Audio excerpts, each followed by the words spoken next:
Hey guys, welcome to GearHeads. Today we're going to be working on a 2003 Ford Taurus, and we're going to show you guys how to do the spark plugs and spark plug wires. Alright guys, so today we're going to be going over how to install spark plugs and spark plug wires into this car, and the process is very similar for other cars too, so even if you don't own a Taurus, feel free to follow along. I'm sure you can still probably figure out how to do it on your own car just from this. Originally, this was supposed to be a garage log. We weren't planning on doing a how-to video on it. We did the spark plugs already last night, and we did film that process, but the car was still misfiring afterwards. I should have done the plugs at the same time, or not the plugs, I should have done the wires at the same time, but I didn't have them on me, so I just tried it and see if it would fix it. And the spark plugs were really bad. They definitely needed to be done. So anyway, we're gonna go ahead and go over the wires now and show you how to do that. And this is a really good job for anybody to learn how to do because it saves you a lot of money. I think on this car, if you took it to the dealer, if you took it to a shop, they'd probably charge you a few $100s to do it. And just doing the plugs and the wires in parts only costs about $50 to $60. And it only takes about an hour's worth of time. Now, depending on what kind of car you drive, that definitely can vary a lot. I mean, I know on the Miatas, it only takes about 20 or 30 minutes to do this job. On this car, it's about an hour to hour and a half. So anyways, once again, thank you so much for watching, guys. I hope you enjoy it and follow along, and let's have some fun. So not everything obviously is applicable if you're working on a different car, but as far as a Taurus goes, if you're working on this, you're gonna want a 8mm socket here just to pull off your clamp for the air intake box. And that's one of the first things you wanna do is pull this box out because it'll give you access to the back side of the engine so you can get the spark plugs and the wires off back there. So go ahead and pull this loose and that thing will pop off, and then you pull your little PCV hose off here. There's another rubber PCV hose right here to pull off, and then just unsnap these little clips holding the airbox on and slide it up, and then there's also a plug right here. There we go. Nice. Next, after you've got the airbox out, that pretty much gives you access to the back of the motor, and you don't have to pull anything off the front. So now, just go down to your spark plug wires and the boots here. So you've got your wires coming off of the ignition coil up here, going down to the cylinders. So one other important thing of note, when you're pulling your spark plug wires out, pull them off the spark plugs first, but it's a very good idea to check here and see how they line up. Take a picture if you need to, or the best thing to do might just be to go online and make sure you look up the proper firing order. And this applies to any car you're working on. You don't want to pull your wires all off and then put the new ones on and accidentally get one in the wrong order, and then your car is running worse than it was before, or not running because you did the job wrong. So just make sure that you figure that out. I'm just gonna go ahead and pop the front 3 off first. I'm just gonna do one bank at a time. So once you pop these 3 off the spark plugs, you're going to need a socket wrench, and it kind of helps if you have a short extension like this, for the ones in the back especially, and then you need a 5/8 spark plug socket, and the same thing as a normal 5/8 socket, but it's got a little bit of rubber in there to help grab the spark plug, so when you pull it out, it comes with it. So first, go ahead and just put the tool in on the spark plug and break it loose.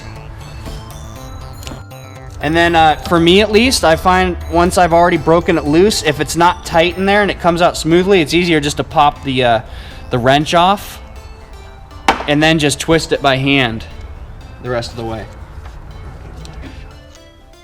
All right, well there's the first spark plug, and taking the rest of them out is the exact same way. So the other 2 in the front are pretty easy to reach. They're out there in the front in the open, and I will show you a little bit, if I can, how to reach around in the back and how to reach those ones.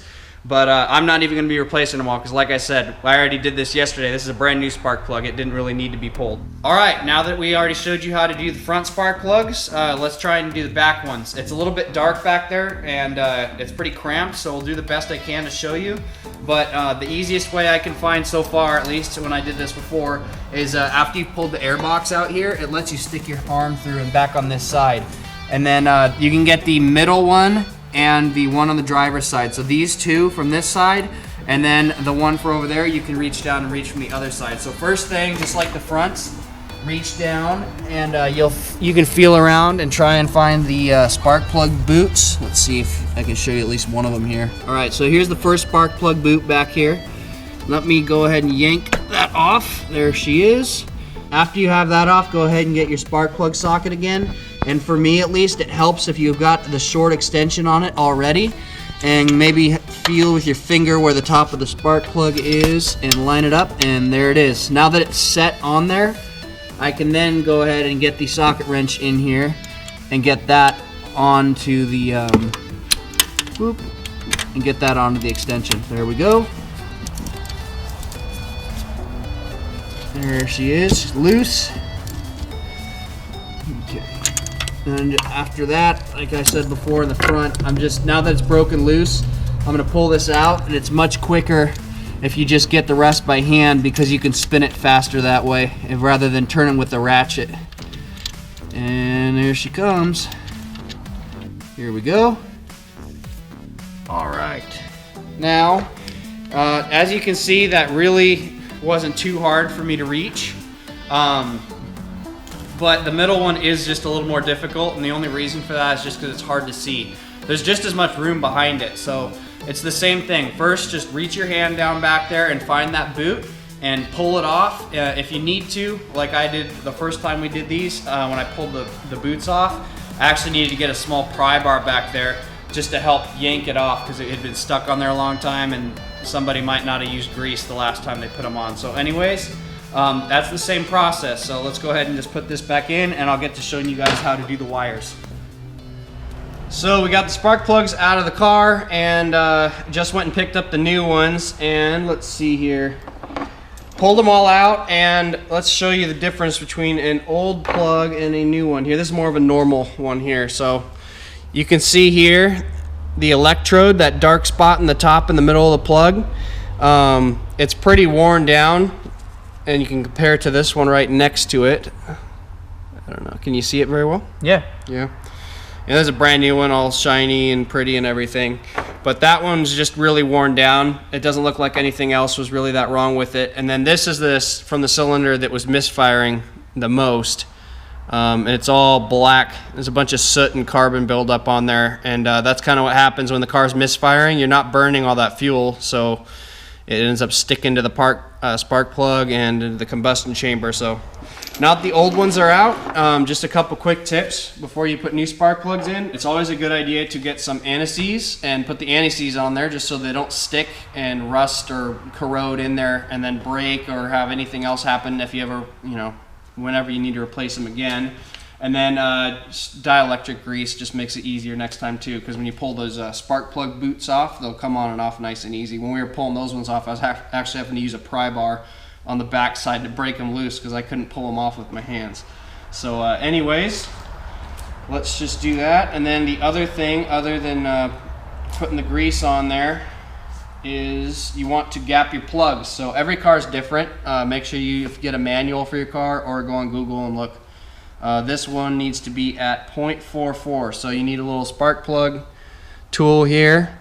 And let's see here, and then just go around the circle and see where it is. Oh, this one's pretty close. That's at let's see, this is in thousandths of an inch, but this one is at 0.048 right now, and it says to go at 0.044, which is like right there. So I'll probably just tap it down a couple times. Oh, there we go. That should be it. So go ahead and do that for all the spark plugs, or you can just do them one at a time. And then put them in your tool. Put a little bit of your anti-seize, put a little bit of your anti-seize on there, just around the threads. Don't use too much, and make sure you don't have any on the other side that gets in towards the combustion chamber. Just start at the threads kind of in the front a little bit, and just put a little line around it and stick it in there, and do the same for all the rest of them. Anyways, I hope that at least demonstrates for you what you're supposed to do, and let's go ahead and put it back in.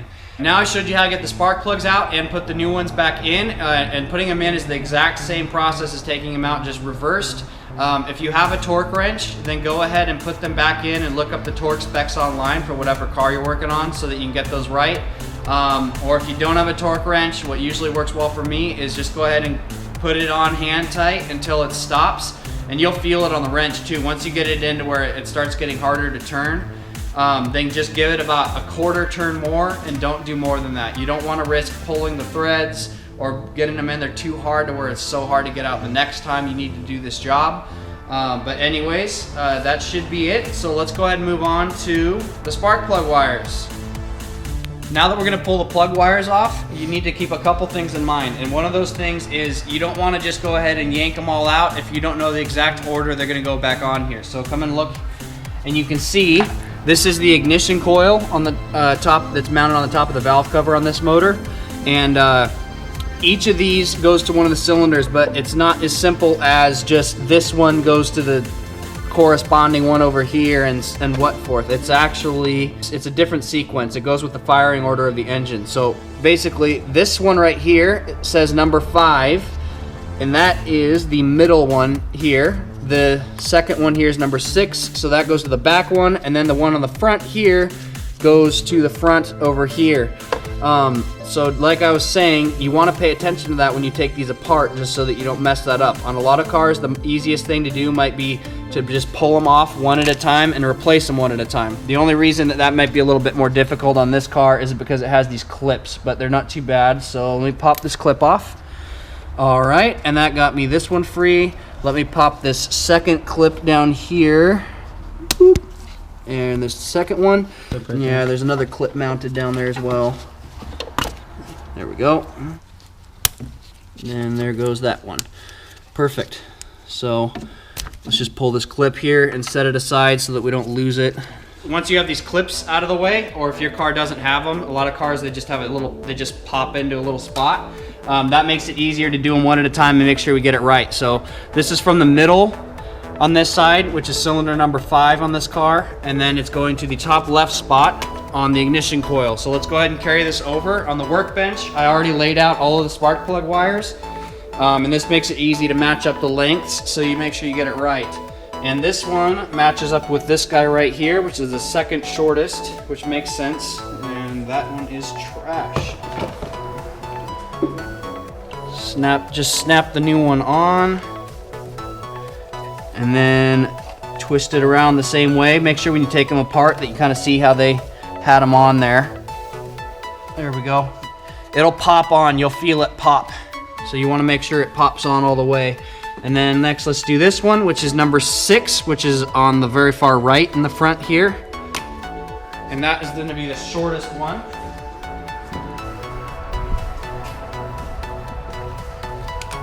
Popped on. And popped on, and then this one last. And there's still a little clip on here for this guy, I guess. All right. And that's gonna match up with this guy. I'll go ahead and pull that clip off and put it on after I'm done. And it goes underneath these two, over this way, and voila. Perfect. Now that you got the front wires done, we're gonna go ahead and move to the back. And we're not going to do them the exact same way. There's actually, I think, an easier process. So for the front ones, we took the clips off and then we just replaced them one at a time, leaving them all kind of in their original positions before we pulled them off. The back ones, though, it's a lot harder to do that. So I think the easiest thing to do is undo all the clips. And so the same style clips as the front, like these ones. There's one right down here in the side, right here, and it pops off the exact same way. All right, and then there's a couple more clips in the back. So back down here on the back corner of the head, there's a clip that slides over this right here. So let's see that? It slides into place right there. So you need to pop that off. You might need to use a screwdriver, a pry bar to pry it off and just pop it off the top. After you have this one popped off right here, there's gonna be another one just like it right in the middle on the back of the head. And so let me see where that one is. There it is right here. All right, now that those are off, the easiest thing to do is just gonna go ahead and pull all of these wires out. Pull that one. Ideally, you would already have these popped off while you were doing the spark plugs. All right. Here we go, and now I have them all pulled over here. So here's what we're gonna do since we're doing it differently from the front.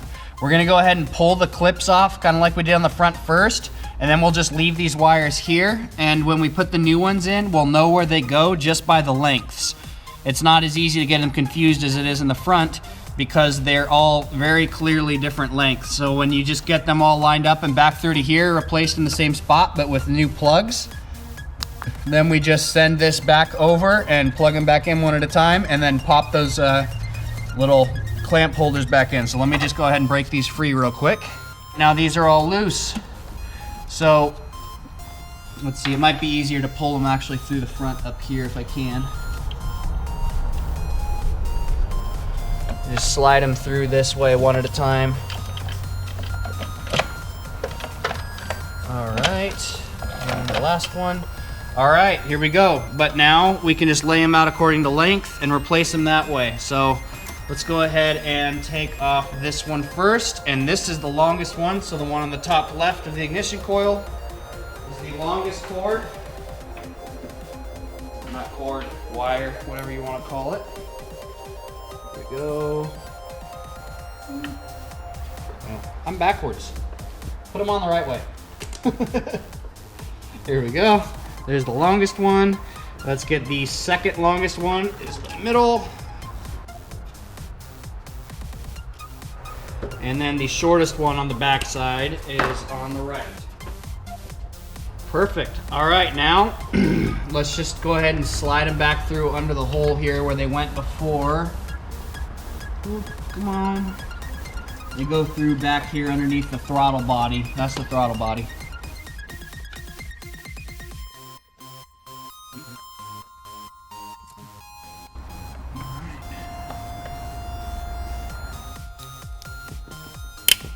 There we go. All right, that's the hardest one. The rest of them aren't so bad. Let's go ahead and slide this back around. Whoop.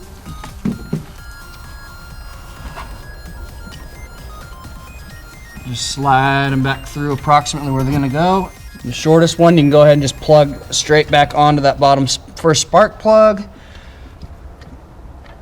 And that's it. And then I'm gonna go ahead and reach for the longest one just because it's easier to find back here. Okay.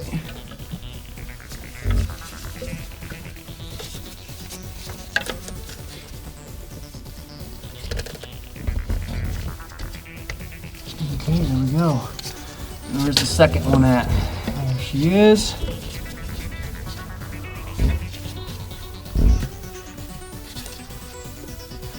You can't really see, so just gotta go by feel here. You can see better than I can. There we go. That's it. It's got, just double check them, make sure they're all on all the way. All right, all new spark plug wires, all in the right order. Let's go ahead and put the air box back in here and start it up and see if that misfire has been taken care of.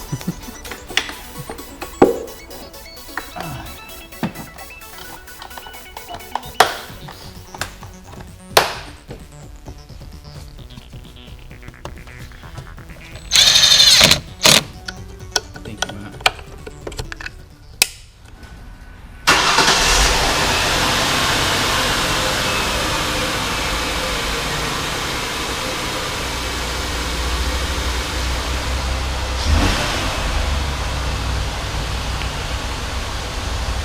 It feels like it's running really smooth, it's purring. I think it's pretty good. Let's take it for a quick test drive. Do you think we're ever going to do a test drive in the daytime? Dude, I don't know if we'll ever get around to that. We never finish our jobs early enough. And we always start after work. Makes it kind of hard. And now that it's getting winter time and it gets dark at like 6, no way. It's probably never going to happen. Maybe it'll just take us so long that we do our test drives at like 6 in the morning. Perfect. And we have the sunrise to do our test drives. Wow. Well, thanks for watching, guys. The car's running great. It's not missing anymore. I let it idle for a while, and then we took it for a test drive. We went up a couple of hills, and it's not stuttering. The engine's not making any weird noises. It purrs, and it runs smooth, and we're good to go. So, by the way, I just wanted to note, thank you so much for watching. I'm sorry we haven't put out as much stuff the last couple weeks. Matt was out of town on vacation. I had to go out of town on work a couple times, and things have just been really busy. But we're both back here now, and work's starting to get back to a normal schedule, so we should be able to start pumping some more stuff out for you guys. I've got obviously tons to do on the Miata. I think one of the next things up, we're going to be doing a slave cylinder and master cylinder and a stainless steel braided line for the clutch, which will be cool. So yeah, anyways. All right, guys, don't forget to like, comment, subscribe, and remember, Keep wrenching.